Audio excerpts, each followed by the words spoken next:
Starting from this video, we'll discuss how dislocations move in crystals. The most common mode for dislocations in motion is slip. The concept should not be foreign to you. The example on the left shows how an edge dislocation moves through the crystal. Apply a shear stress, and a dislocation will nucleate from the surface. Then the edge dislocation glides on the slip plane and leaves behind a surface step. The example on the right illustrates how the screw dislocation moves in the crystal. Here is a screw dislocation. You apply the shear stress, and this dislocation line will glide along this direction and unzip the crystal, eventually leaving behind a surface step. We have already covered the slip systems in the previous videos. Here we'll do a quick recap. The rule of thumb is the slip plane is usually the most densely packed plane, and the slip direction usually is the most densely packed direction. For FCC metals, the slip plane is the 111 plane, and the slip direction is the 110 direction. For BCC, the slip plane usually is 110, and the slip direction is 111.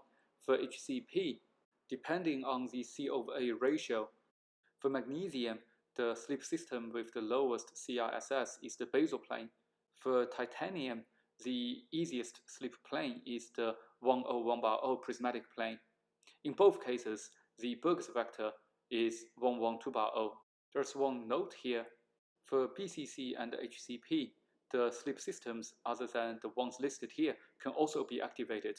For example, for BCC, dislocations can also glide on 112 and 123 planes. For HCP, dislocations can also glide on pyramidal planes. For dislocation slip, the gliding of the dislocation is not constrained on a single plane in many cases. In FCC, for example, you have different sets of 111 planes intersecting with each other. In this example here, the 111 plane intersects with the 1/1 plane along the 1/01 direction. Initially, the dislocation was gliding on the 111 plane, but it can make a turn and cross-slip to the 1/1 plane. The same dislocation line can cross-slip again back to the 111 plane, and this process is called double cross-slip. You may wonder what kind of FCC metals are more likely to have cross-slip. I hope you still remember a concept called stacking fault energy. Generally speaking, dislocations in FCC metals with high stacking fault energies are likely to cross-slip. Let's look at the opposite example. Assuming we have a metal with low stacking fault energy, dislocations in metals with low stacking fault energy tend to dissociate into two partials bound by a stacking fault. It is much more difficult to cross-slip these two partials because they have to constrict, then spread out again. This is why you often observe planar slip in metals with low stacking fault energy, because cross-slip is difficult. Next, we'll look at how fast dislocations can glide in the crystal. Dislocation velocity in the crystal depends on the applied shear stress, temperature, purity of the crystal, and the type of dislocation. For the applied stress, larger the shear stress, higher the velocity, as shown in this figure here. X-axis is applied shear stress, and the y-axis is dislocation velocity. The model material is lithium fluoride. It is pretty obvious that as you increase the applied shear stress, the dislocation velocity increases. However, the dislocation velocity does not increase infinitely. There is an upper bound, and the limit is the velocity of the transverse shear wave propagation speed in that material. And this is the theoretical limiting velocity. In many material systems, the screw component and the edge component, they have different mobilities. In this example specifically, you can see the edge component moves faster than the screw component. Also, temperature can have a huge effect on the dislocation velocity. In many systems, higher the temperature, higher the speed. The reason is because higher temperature is able to reduce the lattice friction, which allows easier movement of dislocations in the lattice.